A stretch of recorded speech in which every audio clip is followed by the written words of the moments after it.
man carrying thing, Jake, is he even a booktube channel anymore? Is he just a meme creator? Is he a time traveller that has seen history books of how people acted and has come back with a series of minute-long sketches and skits that perfectly just sum up an entire generation? Is he one of the greatest interviewers of all time? Morbius.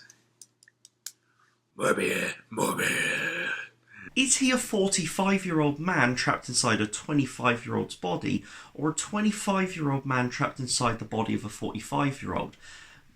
There are some questions that can't be asked. Is Jake even real, or is he in fact, as I theorise, an AI created by Nadia to appeal to the highest common denominator, which, as we all know, is a white man? These questions and so many more are ones that will not be answered during this video. Instead, we're just going to be looking at 3 of his favourite books that he told me, and we're just going to try to see what kind of vibe he is, you know. Before we get into it, I will give a disclaimer.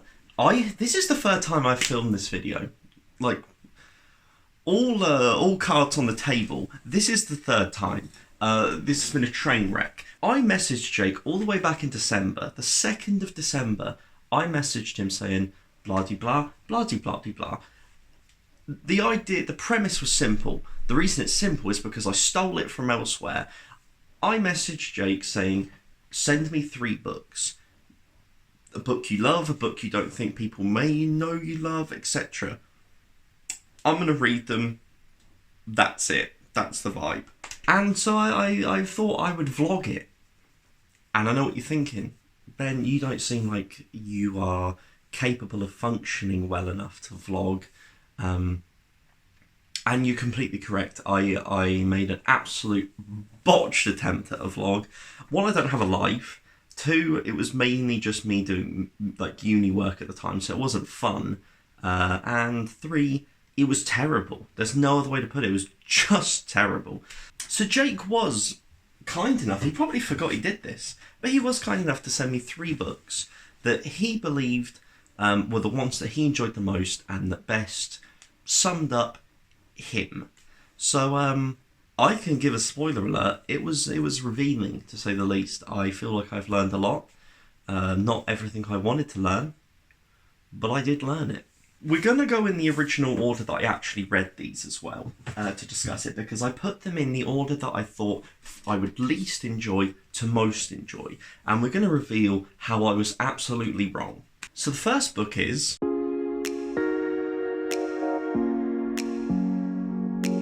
That's right, 40 Lashes Less One by Elmore Leonard. Now, I had only ever heard of Elmore Leonard from Man Carrying Anything videos.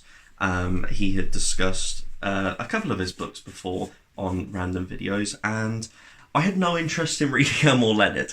Reason being is, not a big Western fan. I've discussed it before. I believe that Westerns are old-timey white people gangster films, and I hate gangster films. So, using the law of averages, Westerns don't seem up my alley. Lucky thing is, this isn't really a Western. This is a prison drama. I don't understand. They've put Western on it. I assume it's because the first book is way more of a Western.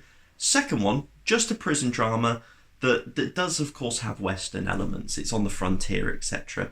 But it's just a great prison drama. You'll see a thing here. I'm not going to read the blurb on any of the 3 of these books, really, because all 3 of them, in some way, spoil the entire book. So I'm going to give my own version of this, which is that we are following Raymond San Carlos and Harold Jackson. These are both men that have been convicted for murder. They are being taken to Yuma Territorial Prison. And on their arrival, respectively, they're the only black and native inmates. And so this book does a remarkable job of commenting on racism. You're reading from these characters' perspectives. There are a plethora of background characters that you do get perspectives from, and it's very interesting in terms of the multi-POV. But the centre of this story is around these 2, and their enemies to friendship style meeting that they are pitted against each other because they're the minorities, that the white people that kind of the prisoners that have the most influence set them against one another in a bid to raise up their estimations compared to the other inmates. And then you have them slowly learn that, that's real fucked up. And they start working together, and it's this wonderful story of overcoming prejudice. It's very odd. I was not anticipating it. And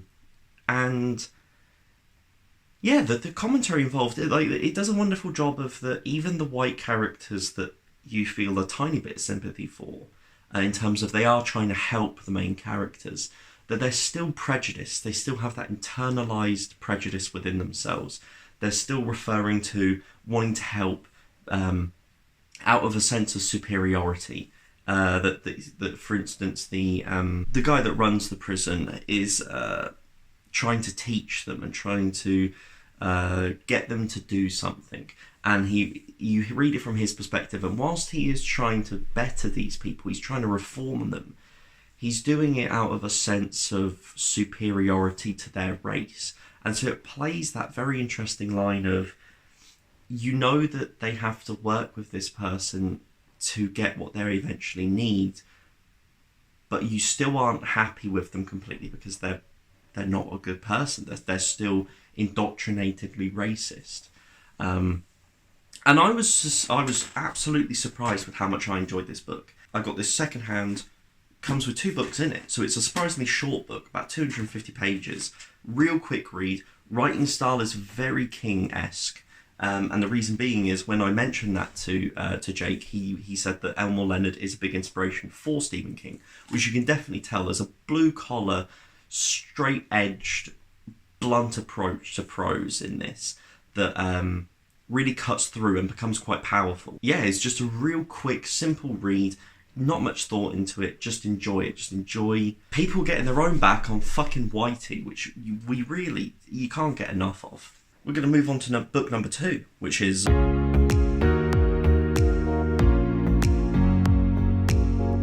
Now this one was a tricky one.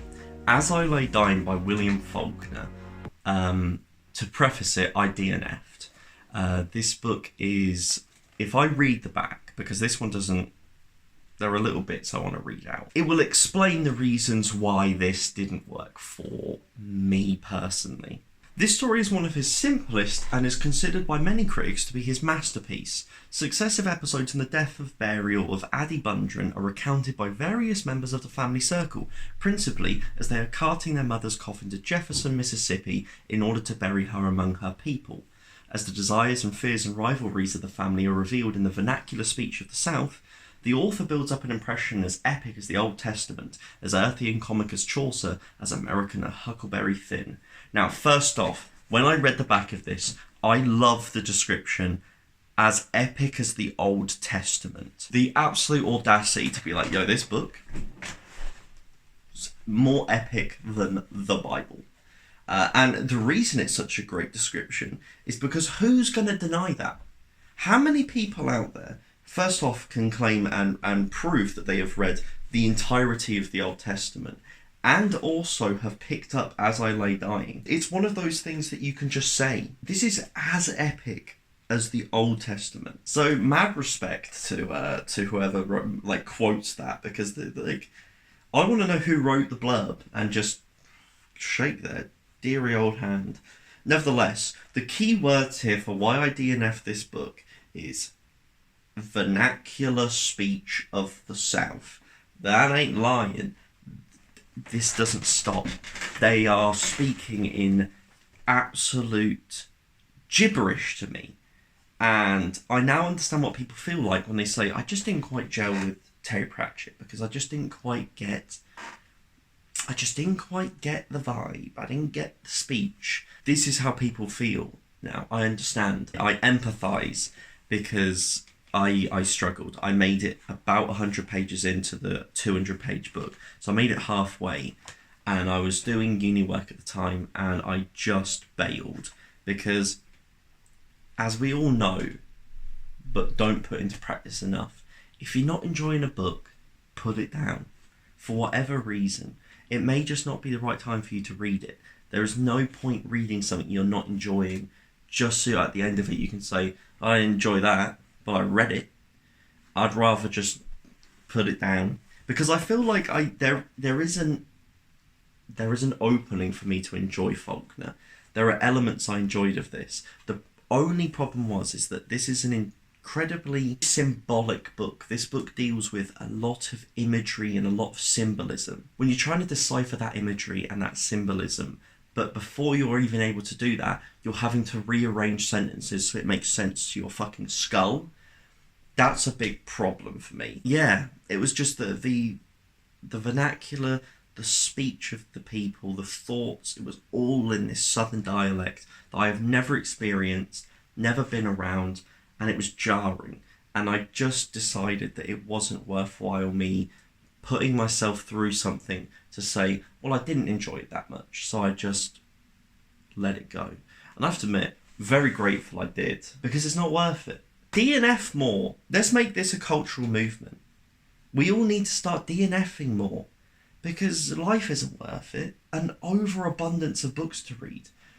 The books released in 1 year, a human being couldn't actually read all of them physically in their entire lifetime. So there's no point wasting time on a book you're not enjoying. Because at the end of it, you're going to go, man, I wish I'd have read something else instead. So, that sounds like dying. Sorry, Jake. It wasn't for me. Elmore Leonard, though, we're still on a 1-for-1 streak. Let's see how the last one goes.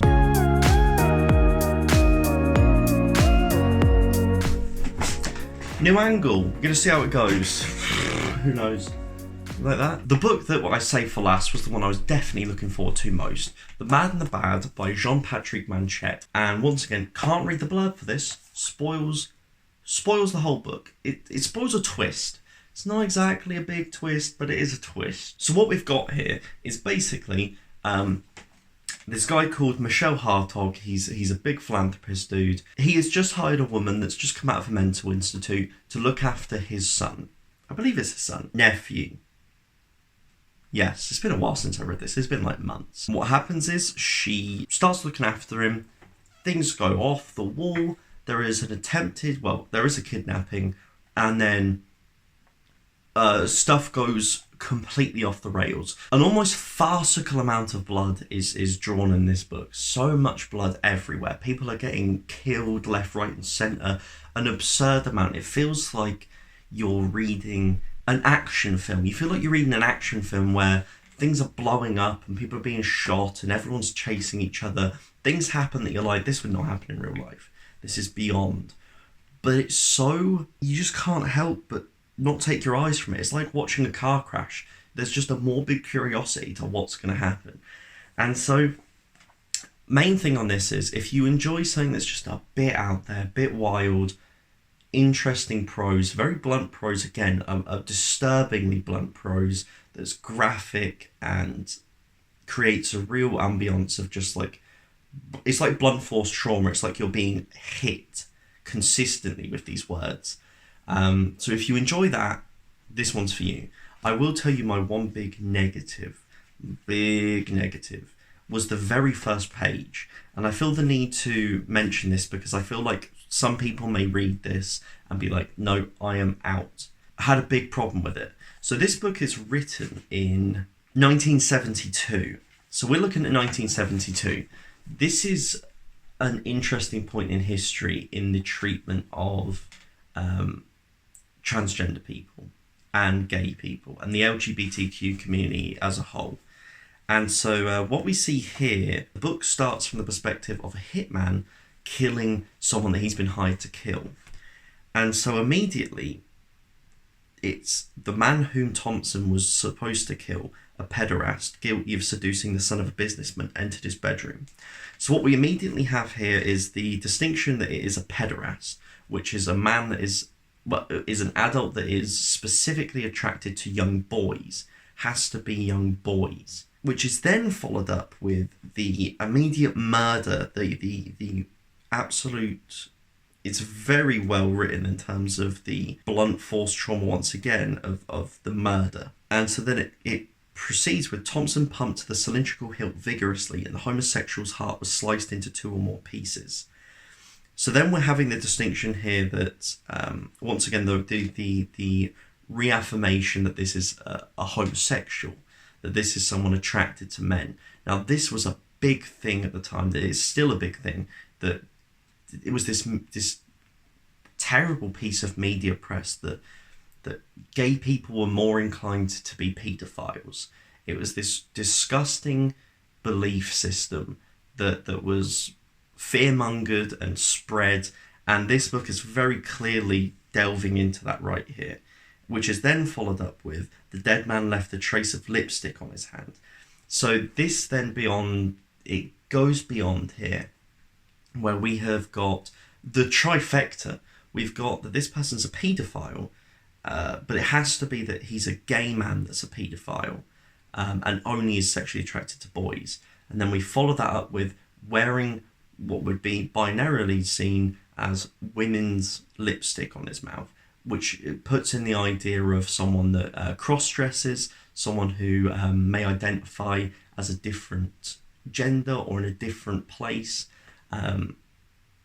which just encapsulates the whole fucked up image, and a thing that was perpetuated throughout this time of, you see it in Silence of the Lambs, you see it in so much stuff, in Psycho, etc. The cross-dressing murderer, the cross-dressing, it's like the cross-dressing murderer mixed with the all gay people, the paedophiles mix. It's like the meeting of two disgusting, a brick and a hard place of absolute filth that has been created here. And so this is the only mention at any point during the book of that. So I discounted that. I discounted that as very much, this is the 70s. This person, whilst I completely disagree with it, and I do find it abhorrent, the rest of the book does not relate to that in the slightest. Bear that in mind. The book is still great. The book is still very much enjoyable. It really gave me the ick. It made me feel extremely uncomfortable.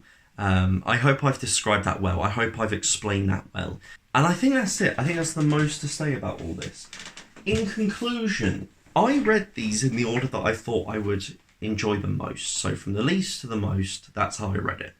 And in fact, the book I enjoyed the most by far was 40 Lashes Less 1. 40 Lashes Less 1 is a solid 4.5-star book for me. I got absolute enjoyment out of it. It wasn't perfect. It got a couple of things wrong, but it was fun. It was just a fun read that I got through really well. And I plan on picking up more Elmore Leonard. I recommended it to my dad who read it. He also really enjoyed it.